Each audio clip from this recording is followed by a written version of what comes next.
indications does that have for your business? Where are you going to invest the future of your business, in paper and manual processes or in telecommunications? People's never going to go out of style, but I bought this at a bookshop for $40 some time ago. Yeah?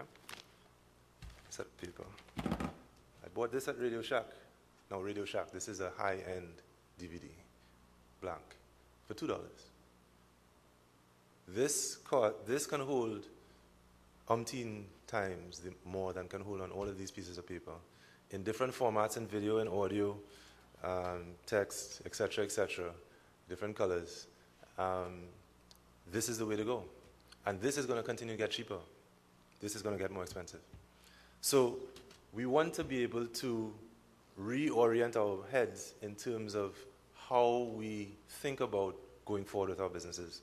And in this short time, I want to give you some right here, right now, solutions that you can talk about with your team on Friday, not tomorrow, come back tomorrow, but on Friday, you can talk to your team about how you can implement some of these things. And some of them are not, rocket science.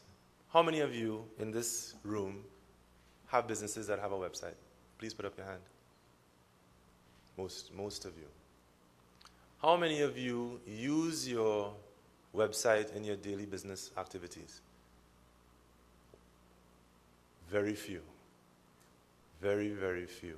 What does that mean? It means that many of us have invested in a website, let's say, spend a bunch of money and the design is good and it's a pretty site, but nobody ever goes there.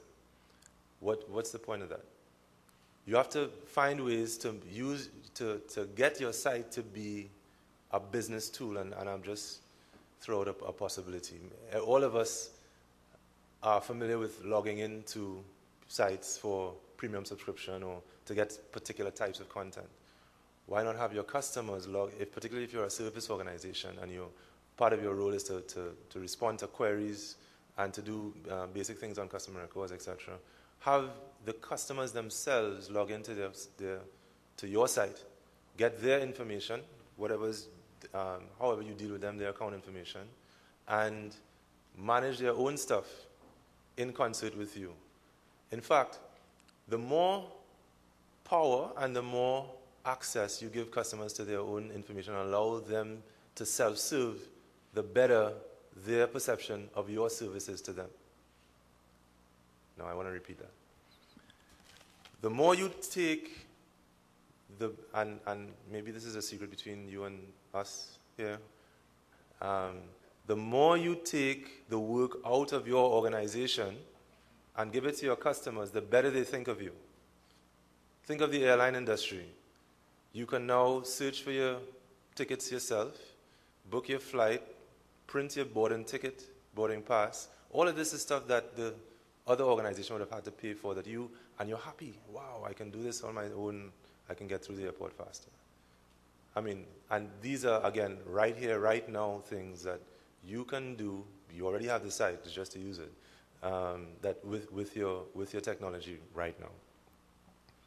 Another one is, this is just a slide that says people are out there. This is the other side of it. Your customers are also online. Facebook, inside Facebook, March 2009, gave a synopsis of the activity on that site over the preceding quarter. And does any of us know what Facebook is? Do we know? Do we think it's a teeny bopper phenomenon that'll pass next week?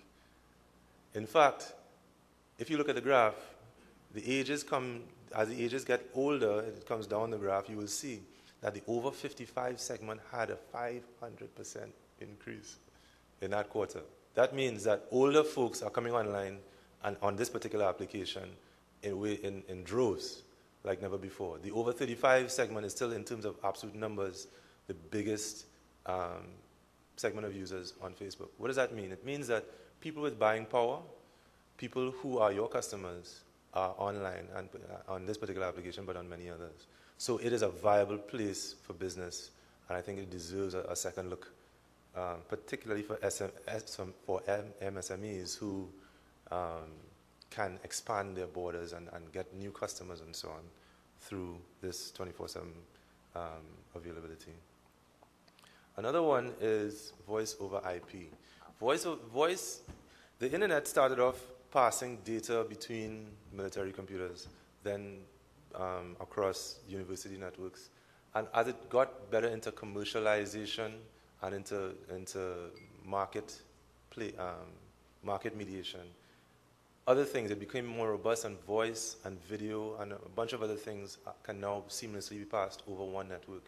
So what does that mean for your business? It means that you don't have to set up two sets of wires, a phone network and your computer network, for example.